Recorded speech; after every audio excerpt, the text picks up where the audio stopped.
घघरी पर नमरी उड़ाबे छही रे पैसा के घर में देखाबे नया मुंह के तने संहार पैसा के घर में देखाबे नया मुंह के तने संहार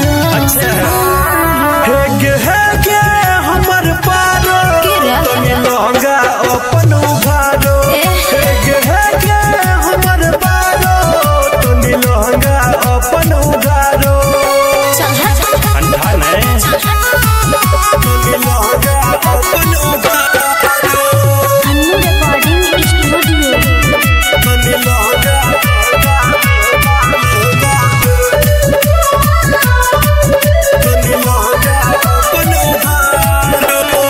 बेसी नहीं ऊपर देखे रे छोरा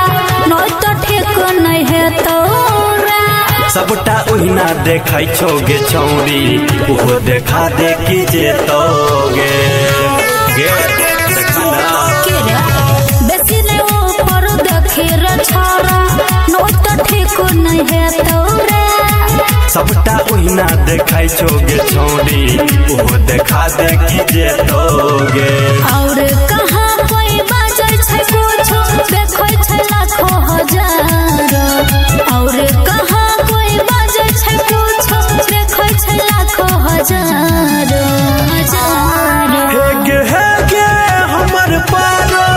तनी लहंगा अपन उघारो है के हमर पारो तनी लहंगा अपन उघारो अपन उघारो अन्नू रिकॉर्डिंग स्टूडियो तनी लहंगा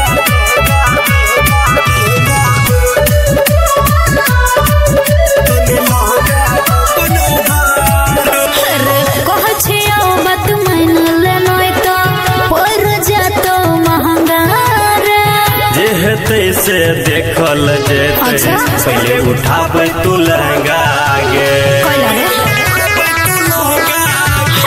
कहै छै बात मान ले नै तो पर जातो महंगा रे जे हेतै से देखल जेतै पहले उठाबै तू लहंगा गे सुने सुधीर मनोज तू अपन भाषा के तने सुधार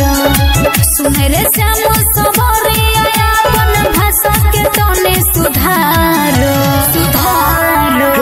है के हमर पारो